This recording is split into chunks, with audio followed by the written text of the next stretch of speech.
Coming up today on the Nick Craig Show, you know things are bad in left-wing states when big liberal corporations are deciding to pack up shop and skip town. I'll have all the details coming up.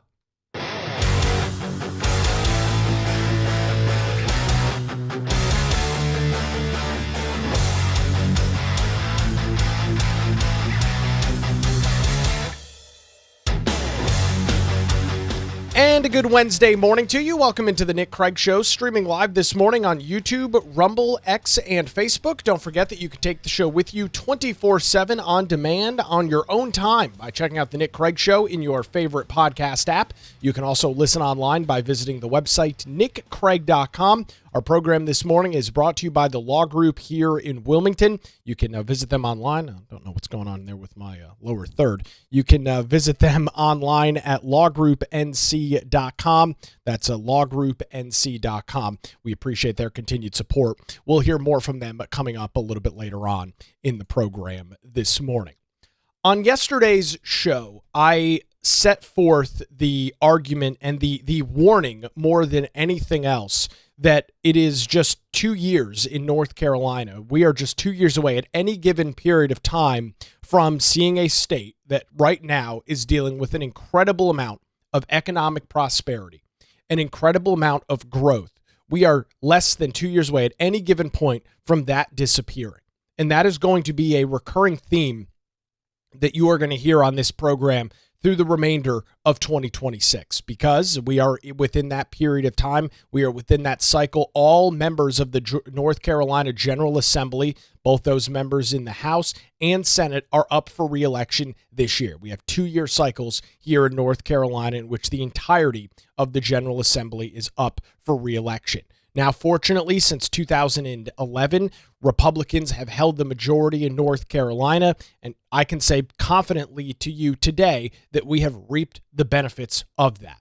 We have seen state lawmakers, and as I mentioned yesterday, being led by Phil Berger and Thom Tillis at the time, putting North Carolina in a far superior financial state than it was previously.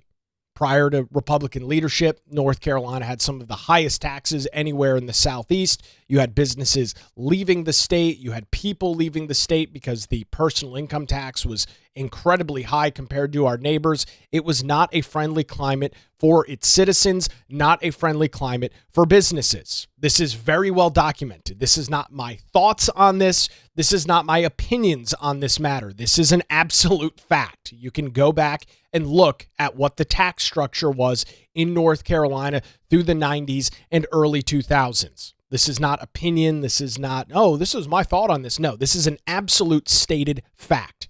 That is where North Carolina was prior to 2010. Fortunately, over the last 15 years, under strong conservative, strong Republican control in our General Assembly, lawmakers have turned that around. And the result is something that we see each and every day. Business announcements, more and more people moving to our state. These are good problems to have. And I'll state this as well. Growth is not without its issues. Growth is not without its struggles. Growth is not without its problems. I'm not trying to ignore any of those realities because they are, in fact, realities and they are real.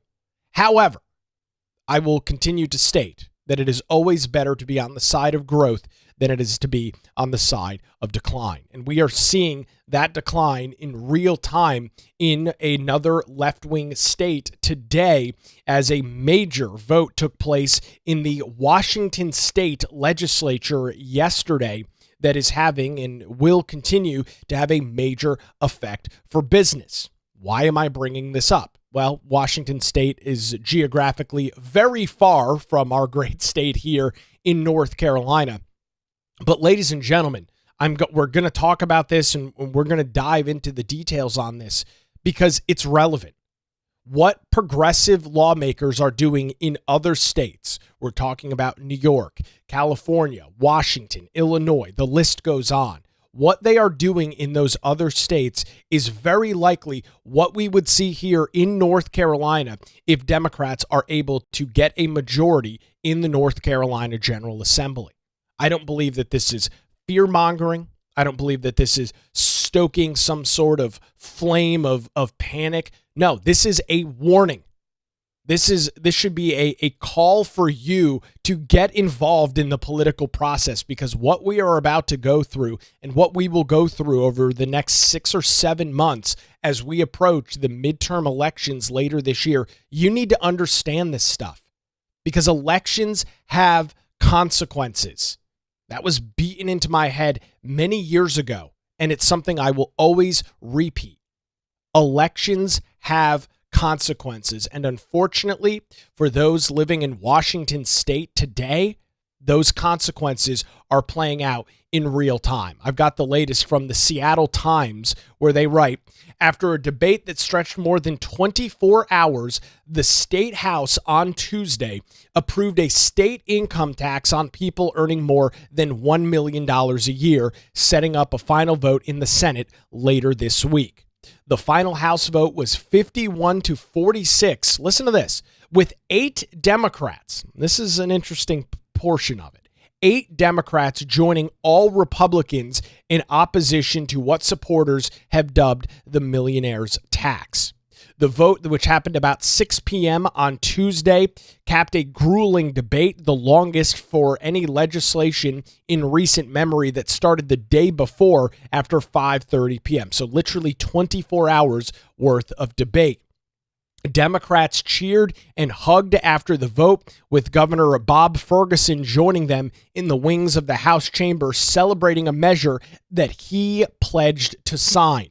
Him telling reporters, it's not too often in this line of work that you have a vote that's truly historic.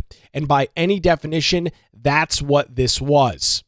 State House Speaker Lori Jenkins said in an interview after the vote that the measure reforms the state tax system to, quote, make it fairer, make it more adequate, and make it something that will help people of this state to be able to be supported and grow successfully.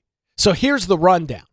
The left-leaning, the progressive legislature in the state of Washington have added new provisions to their tax code that are making it and going to make it incredibly unaffordable for people to live in that state. Now, you might be rolling your eyes and saying, oh, well, Nick, you're talking about people making $1 million a year. Yes, I mean, I wish I was in a position. I'm sure you wish you were in a position where you were making $1 million a year.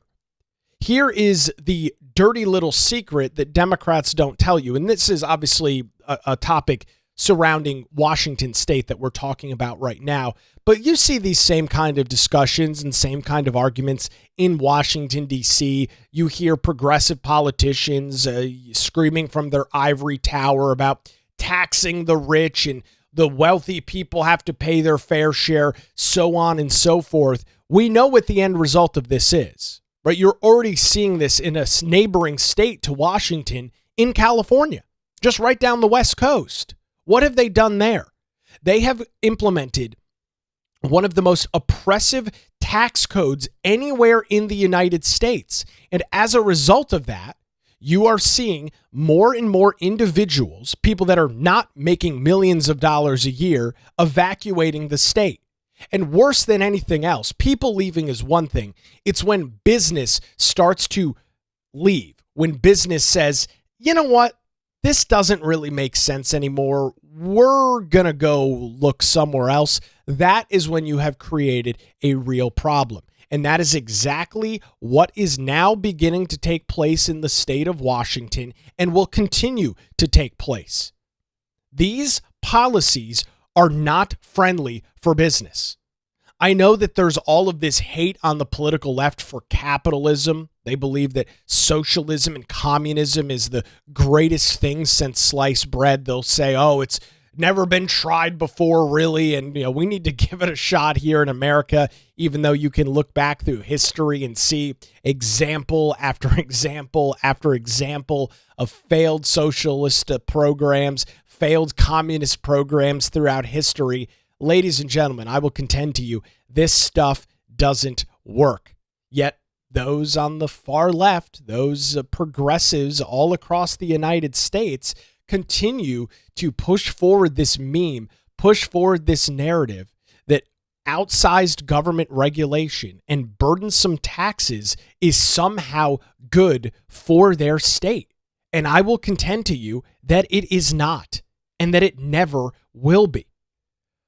Putting our focus back on what went on in Washington state on yesterday, it's an interesting discussion with lawmakers on the Republican side of the aisle sounding the alarm as to what is going to come forward.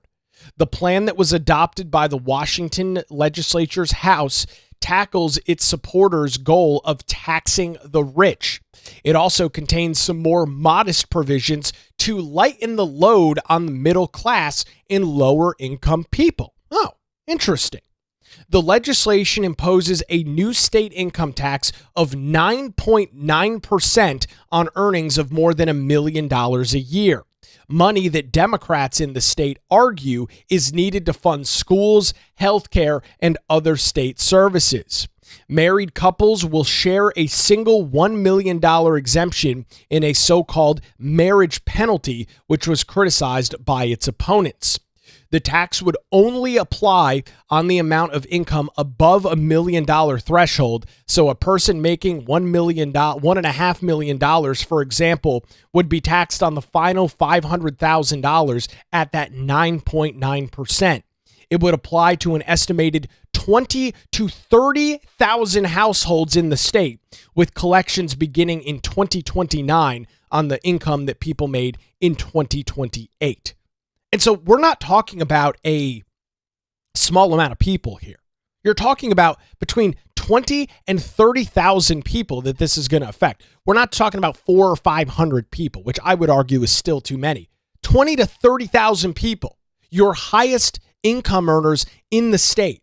Any dollar that they make over $1 million, which for big-time company executives is not out of the ordinary. I mean, you can look at the salaries of major CEOs, of major presidents of companies, many of which are headquartered, at least still for right now, in Washington state. They're definitely making over $1 million a year. And so now those 20 or 30,000 individuals are going to be paying 10% on their income tax over $1 million. What do you think they're going to do? What is the logical conclusion to something like this? They are going to leave Washington state. They are going to evacuate the state. They are going to look elsewhere. Why would you stay in a place that is putting these policies in place? Even the most liberal of liberal corporations, Starbucks, is even sounding the alarm on this. And as the show title reads, even liberal Starbucks can't defend this. That is a really damning indictment of what is being done. When you have got liberal Starbucks saying, you know what, enough is enough. And the impact is already taking place. Howard Schultz, who is the chairman and CEO of Starbucks, who likely and no question about it makes more than $1 million a year, posted this statement on his LinkedIn yesterday, just hours after the vote in the Washington legislature, saying, quote, 44 years ago, Sherry, his wife, and I made the cross-country trip from New York City to Seattle in our 1979 Audi, along with Jonas, our golden retriever. We were starting a new life. Sherry would be the breadwinner in the family, taking a career in design. And I started a new job September the 7th, 1982, at a place called Starbucks. Back then, the Pike Place Starbucks only sold whole bean coffee. Today, it is the most visited Starbucks in the world. The history of the company is bound up in the very foundation, walls, and floorboards of our first store in the city's historic market. The spirit of continuing forward has long underpinned our approach to life, in business, in philanthropy, and most importantly, as a family. For those of you who know us well, we have entered into the, quote, retirement phase of our lives, a term we are both just getting used to. Last year, we traveled to dozens of places around the world, places we were too busy to see when building Starbucks and raising kids. And now we have moved to Miami, Florida for our next adventure together. We are enjoying the sunshine of South Florida and its allure to our kids on the East Coast as they raise families of their own. Like many other Seattle-based companies, Starbucks today stands on the shoulders of many Pacific Northwesterners who built the company. They have helped shape the culture, the benefits, and the brand, contributing to the civic, community, and public life of the city and state. It is our hope that Washington will remain a place for businesses and entrepreneurs to thrive, creating essential opportunities for those in Seattle and the surrounding areas. Wink, wink, nod, nod. It's not. Over the years, Sherry and I grew our family and built Starbucks globally. We were witness to the astonishing development of Seattle. We were focused on doing our part to help those at risk and facing hard times in our city. In 1990, Sherry started the Schultz Family Foundation, launching critical work to help others in our community and beyond. Work that has grown in scale and impact with each passing year. We have entrusted the leadership of the foundation to our dear friend Vivek Varma with a mandate to accelerate our philanthropic investments to drive meaningful change. While our private family office will move to Miami, our foundation will continue to operate in Seattle. We will be forever grateful to the memories made in Seattle and the relationships built along the way. To the family, friends, and partners who made Seattle our home for so many years, thank you. Onward, Sherry and Howard Schultz. This is a guy who, whether you agree with Starbucks policies or not, of which I don't, they are an incredibly liberal, left-leaning company. When this statement is coming out from the current chairman of the board and CEO of Starbucks, and he writes in his post very explicitly, "It is our hope that Washington will remain a place for businesses and entrepreneurs to thrive, creating essential opportunity for those in Seattle and the surrounding areas," you know that they have screwed up. When Howard Schultz is calling out the legislature, calling out the elected officials in Washington state, the city council in the city of Seattle, you know that you've screwed up. You know that you have taken your wacko, liberal, progressive ideology and moved it too far down the field. And so for Schultz, who undoubtedly is making more than $1 million a year. I didn't bother looking up what he was making. I feel very confident that it is well north of $1 million a year.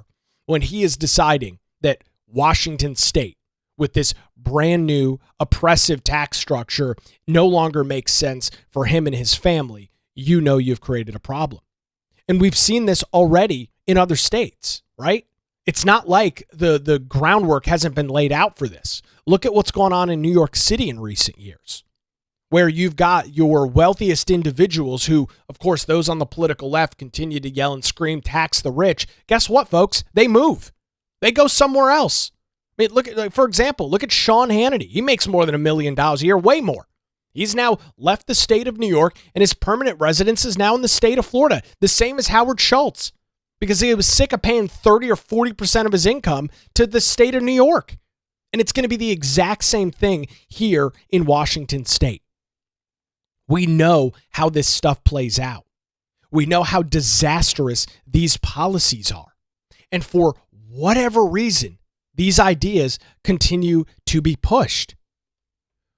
One of the unsaid dirty little secrets about this tax policy that was just implemented or is soon to be implemented in Washington state, which they are calling their millionaire's tax, in which if you make more than $1 million a year, any dollar over $1 million that you make is set to be taxed at 9.9%. I think we can round that up to say 10% of your money, which is a significant amount. By the way, that's only the state tax, right? That does not include any local taxes and no federal taxes. That's just your Washington state percentage of it, which is set to kick in for income made in 2028. You'll pay those taxes in April of 2029 if there's anybody left.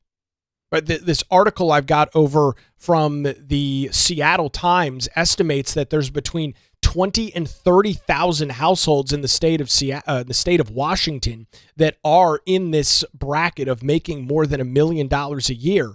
Again, what do you think these people are going to do?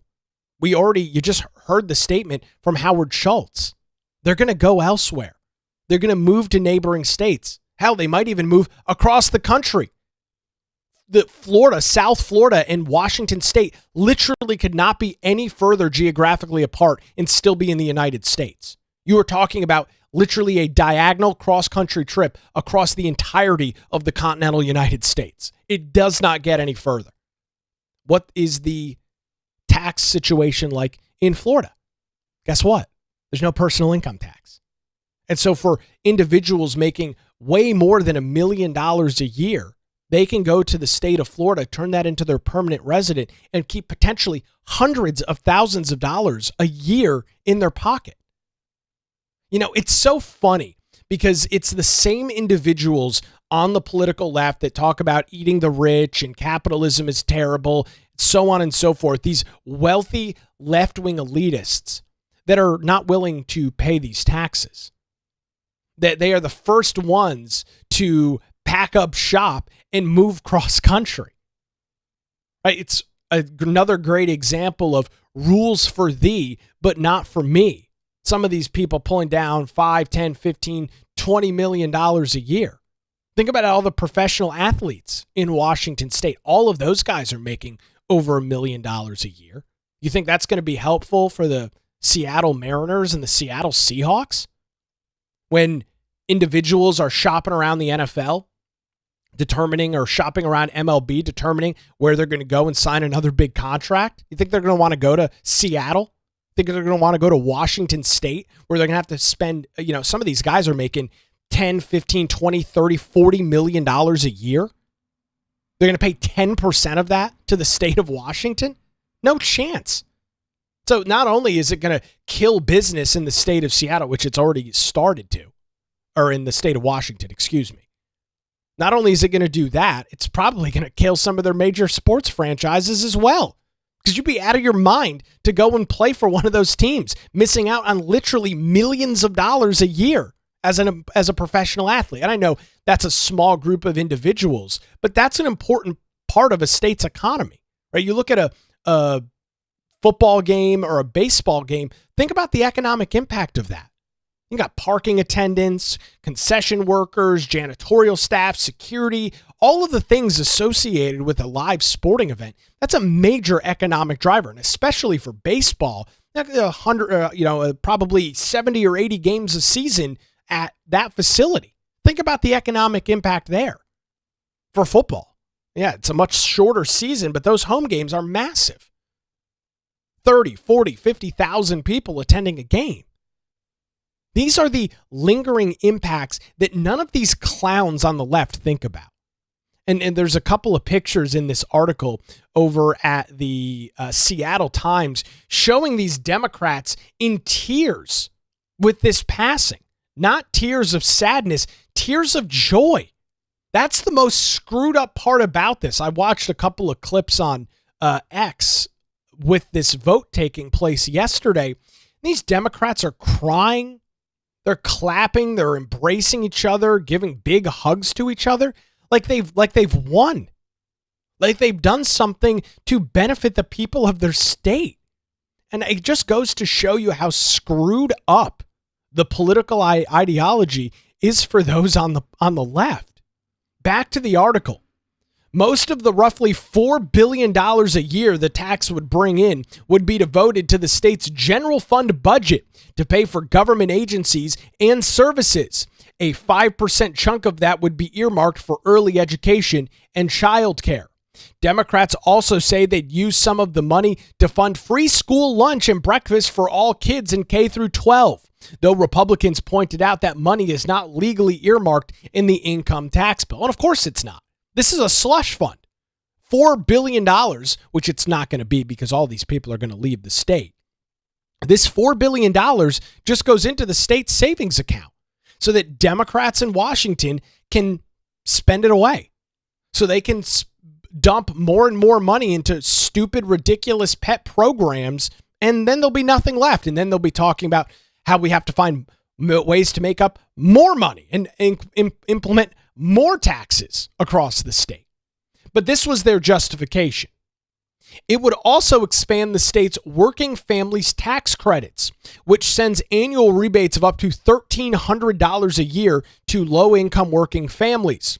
The Ferguson, the governor, had made the push for the expansion of the program and said that the revised bill would make 460,000 households eligible for the payments. Many of the amendments proposed by Republicans and a few Democrats during the marathon House debate would have cut other taxes, such as sales tax, to offset the new levy on the wealthy. However, all of those were delayed. One amendment even suggested the tax to be delayed until the NBA agrees to bring a Sonic team back to Seattle. Democrats largely stuck together in rejecting all but minor changes, sticking to a deal on the income tax proposal that the left-wing progressive governor said that he would sign. The outcome of the vote was never in doubt, writes the Seattle Times, but Republicans were determined to make it take as long as possible. They queued up dozens of amendments and demanded time-consuming roll call votes on most of them. And so it has passed the House. It has got an easy runway in the Seattle Senate. This is the state legislature we're talking about. And the governor said he will sign it into law. Do not for 1 second think that something like this is not and could not be coming to North Carolina. If Democrats are successful in winning back a majority in 2026 or 2028 or 2030, however many years down the road, this is what they will shepherd in. This is what they will be bringing to the state of North Carolina, which is right now, as we have seen in studies over the last couple of years, the number one state for business. We have seen over the last couple of years a mass amount of inbound migration to the state. Why? Because it's an relatively affordable place to live. There are job opportunities. They have the ability to raise a family. They have the ability to start a small business and generate profit, generate revenue. That is not the case in places like Washington State, like California, like New York, and a whole bunch of other liberal bastions in the Northeast. Illinois, another great example of just an oppressive, out-of-control state government. Folks, this stuff doesn't work. It has never worked, and I will contend it never will work. Because here is the problem with all of this. Eventually, you run out of other people's money.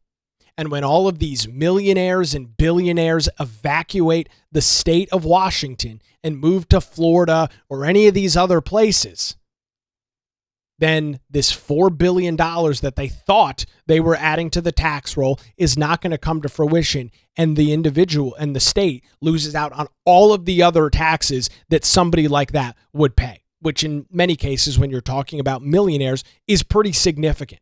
All of that money will dry up. All of that money will begin to evaporate. That's how this plays out. That is the process. This stuff it's not complicated. You don't need a PhD in economics to wrap your head around how this stuff is so incredibly freaking stupid and does not work and has never worked and will not work. I'm not an econ major. I can figure this stuff out. It is very easy to see cause and effect on something like this. And literally the same day that this happens, you've got the CEO of Starbucks saying, yeah, I'm moving to South Florida. I am moving to Miami, and I don't want anything to do with these batshit insane policies that you're enacting in the state of Washington. So thanks, Seattle, for helping me build Starbucks into a multi-billion-dollar international enterprise. We'll see you next time. And that's exactly what's taking place. Plus, there's some other news as well that we'll get into here in a couple of minutes, indicating that Starbucks itself could potentially be looking at moving its headquarters potentially in the very near future. We'll get into those details coming up here in just a couple of minutes. Before that, I want to thank the Law Group for their continued support of the Nick Craig Show and remind you that if you are dealing with any legal challenges or struggles, to visit the Law Group, reach out to Melissa Gott and her team. They have been providing high-quality, affordable legal services across Eastern North Carolina since 2003, and their dedicated team is ensuring that no matter what questions you have, what legal challenges you are facing, they will have answers for you, and they will resolve any of your issues as quickly as possible. They're located in downtown Wilmington and just a phone call away at 910-251-6088, or you can visit them online at lawgroupnc.com. That's 910-251-6088, or their website, lawgroupnc.com. It's the Law Group. Experience and dedication you can rely on. We appreciate the continued support of Melissa Gott and the great folks over at the Law Group. On the other side, I'll have an interesting story about Starbucks itself, plus another major company leaving the state of California. Guess where they're moving? A state in the Southeast. I'll have all those details coming up as the Nick Craig Show continues, streaming live this morning, 7 a.m., YouTube, Rumble, X, Facebook, and available 24/7, wherever you get your podcasts.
Welcome back to the Nick Craig Show. Thanks for spending part of your Wednesday here as we continue the discussion and conversation and a little bit of a warning about what the left truly plans to do when they get in control of local, state, or federal governments. It's to make whatever entity we're talking about, whether it's a county, a city, the entire state like Washington that we've been discussing today, they want to make it incredibly unaffordable for you to live, for businesses to operate.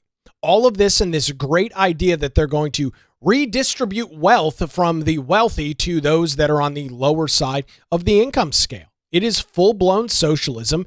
And folks, it doesn't work. It never has worked and it never will work. And so we were talking about Washington State and this nearly 10% new tax that they're adding to those making over $1 million a year, and the discussion and the lengthy a LinkedIn post from Howard Schultz, who is the chairman and CEO of Starbucks, who has now decided he's moving to South Florida, going to go kick up his feet over in Miami, in large part probably due to these new tax regulations in the state of Washington. And this all coincides with a story last week that I had on my radar but just didn't have a chance to get into. And it's the fact that Starbucks corporate is probably not long for Washington state as well. Here's the article from KOMO News. That's a Seattle-based TV station. They write, Starbucks will open a corporate office in Nashville later this year as the company expands its operations into the Southeast, but the move does not mean that the coffee giant is leaving Seattle. It should not end in a period. It should end in a comma and say, not yet. With a spokesperson for Starbucks telling KOMO, Seattle remains our North American and global support headquarters. Additional details about the Nashville office were shared in an internal email sent to employees by Starbucks Chief Supply Chain Officer. In the message, they said that Starbucks aims to expand in the central United States and South and parts of the Northeast by adding sourcing operation teams in the Southeast, where the company will have access to a strong workforce and be closer to key suppliers. Now, I'm not going to sit here and pretend that I've got any sort of inside knowledge or inside baseball here, but let's be perfectly clear about how this plays out. They are opening a new major corporate office in Nashville in the state of Tennessee. That is set to open sometime later this year. And over time, I would suspect that as the state of Washington continues to levy incredibly burdensome tax regulations on individuals and companies, they will eventually shutter that headquarters and potentially move their entire HQ operation to a place like Tennessee. And why would I say this? Well, just earlier this week, we learned that Yamaha is leaving California after 50 years. Yes, you're probably familiar with Yamaha Motors. If you are a dirt biker or somebody that is into motorsports, you're very familiar with the brand. They make a lot of boat motors and engines as well. Very prominent small engine manufacturer and motocross manufacturer, Yamaha. It is a household name. They have decided that after 50 years, they are evacuating their Southern California headquarters, their Southern California campus, and they are moving to Kennesaw, Georgia, a state that has a Republican legislature and a Republican governor. Why might that be the case? I'll give you a second to think about it. Why might Yamaha Motor Co. is the official name of the company, why might they be moving from Southern California, where they have been since 1978. Why might they be moving from there to Georgia? You think it has anything to do with the government in the state of California? You think it's got anything to do with the California legislature or Gavin Newsom, who continues to run around the country, big podcast guy now, Gavin is, and their ridiculously stupid and overburdensome tax structure that they've created in that state? Folks, I could do a story. Maybe this is something I need to do on a more regular basis, kind of once a week, look at the companies, some big, some small, that are evacuating these states. Let me know if you think that would be a useful or helpful feature. I remember doing that pretty regularly when I was doing mornings in Wilmington. We'd look at these stories and just say, oh, here's another company, here's another manufacturer, here's another business that is evacuating, and most predominantly it was the state of California. And this is not a small facility. This is a large facility. They've got 25 acres worth of land that includes offices and warehouses in Southern California. And they have announced that, and this is directly from an article over at Cycle World. It writes, Yamaha will begin the land sell-off in phases starting at the end of 2026 and wrapping up by the end of 2028, thus shrinking its U.S. real estate footprint considerably, and it in turn swelling its bank accounts a good deal. In case you haven't noticed, Southern California real estate isn't exactly a bargain. And so Yamaha has decided that they are also leaving a left-wing, out-of-control state. Folks, this is what we could very easily be staring down the barrel at here in North Carolina. It's, again, not meant to scare you. It's not meant to be some sort of shock reporting here or shock journalism. Not in the slightest. We know what the Democrats want to do. Look at Abigail Spanberger in Virginia.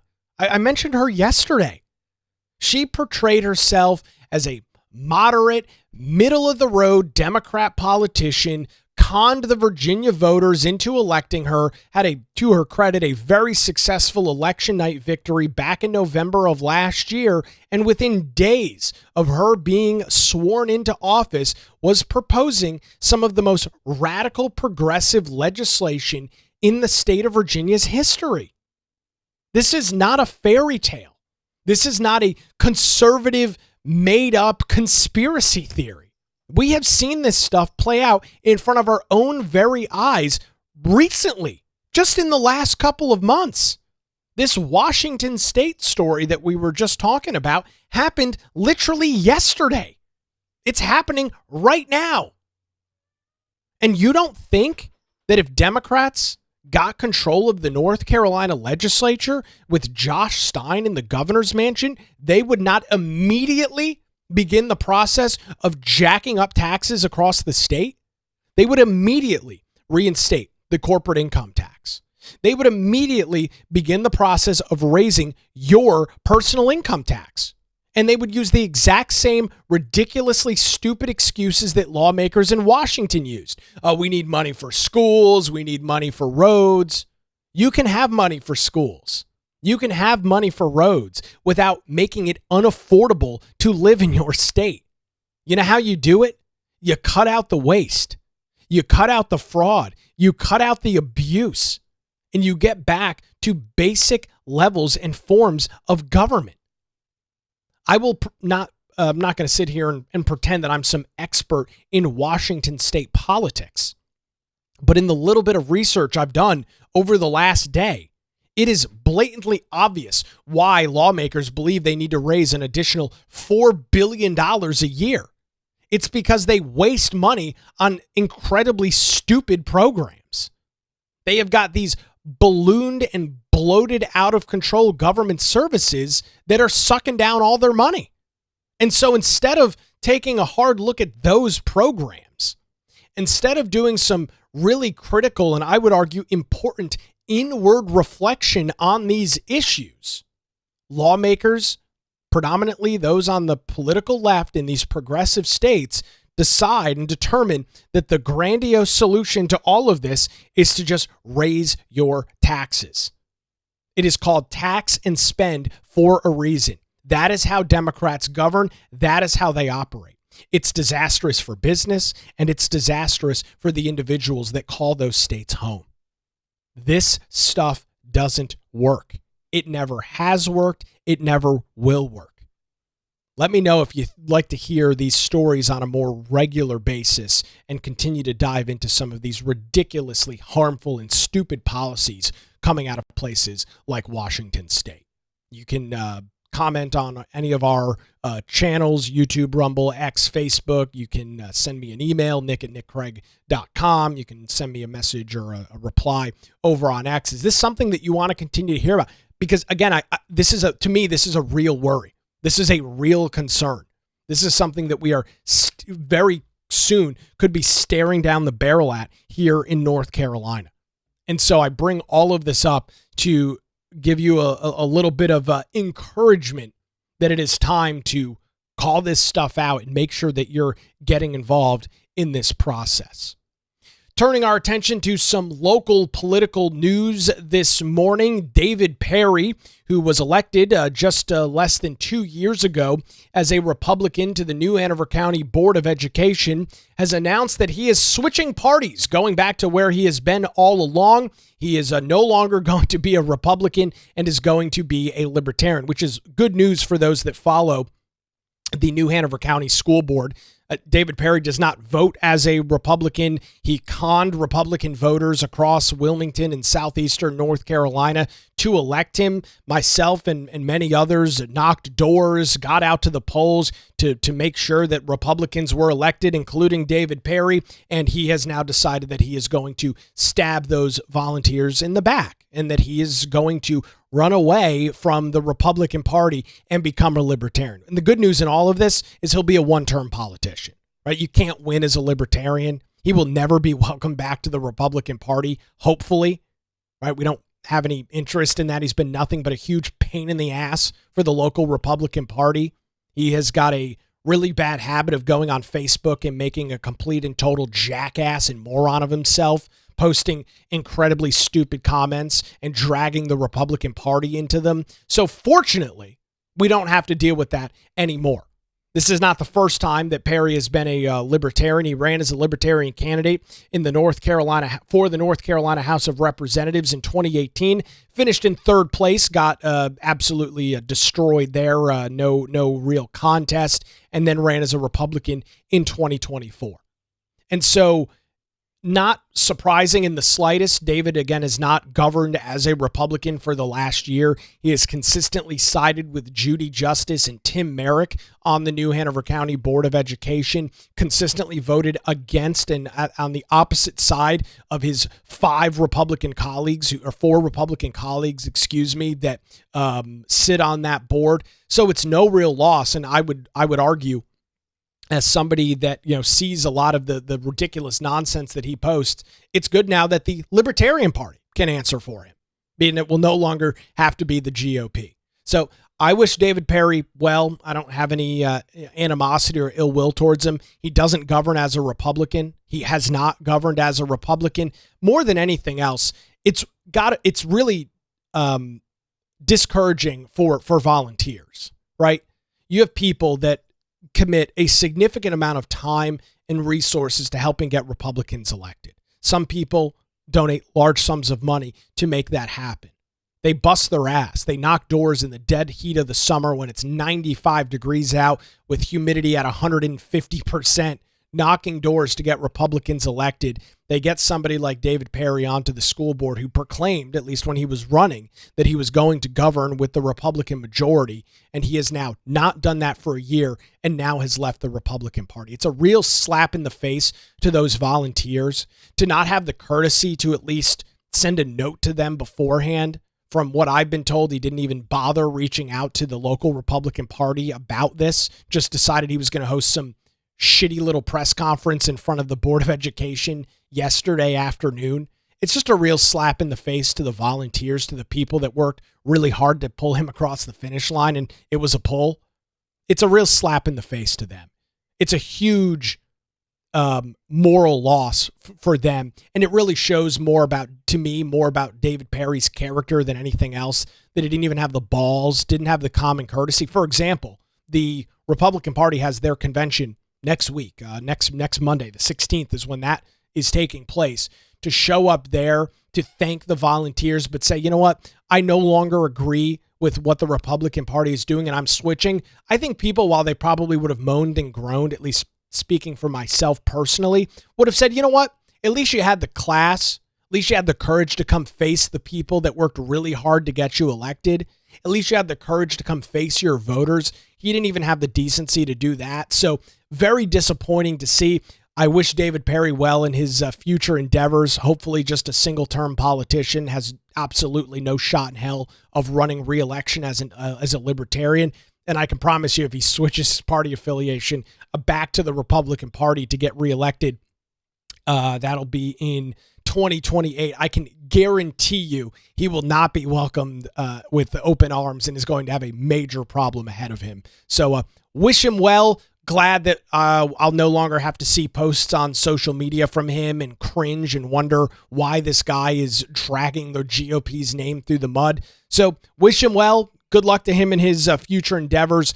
If there's a learning experience from all of this, I'd say, have the courage, have the balls to show up to the people that got you into the position that you're in. Thank them for their support. Explain your rationale for this. and go from there. He didn't have the courage or willingness to do any of that. John Hinnant, the chairman of the New Hanover County Republican Party, told WECT News Tuesday night, we're going to make a statement. It might come out after our convention on Monday. So we'll keep an eye on that. We'll see if John wants to join the program here and talk about that. Again, no ill will, no animosity towards David Perry. It's just a really crappy way to treat volunteers. And it just goes to show you the character of somebody like that, who obviously doesn't have any respect for the people that work really hard within local political organizations. This across party lines. This is not just a GOP issue. It's unfortunate to see candidates that have absolutely no respect for volunteers, no respect for donors, and no respect for the people that work, in some cases during election cycle, 30 or 40 hours a week unpaid to get candidates across the finish line. Very unfortunate to see that, but no surprise. So good riddance to David Perry. I'm glad I won't have to defend him or answer any more questions about why he's posting incredibly stupid and ridiculous stuff over on his Facebook page. And again, not a big loss for the GOP. He doesn't vote with Republicans anyway on the school board, so they're in the exact same situation they were before this announcement was made. We'll keep an eye on the details right here on the Nick Craig Show. Well, that's going to do it for a Wednesday edition. Thanks to the Law Group here in Wilmington for their continued support. Visit them online at lawgroupnc.com or give them a call, 910-251-6088. The Nick Craig Show airs weekday mornings, 7 a.m., YouTube, Rumble, X, Facebook. It's also available 24/7 in your favorite podcast app and can be heard weeknights, 9 to 10 p.m. on WBT Radio in Charlotte. We'll do it again tomorrow morning right here on The Nick Craig Show.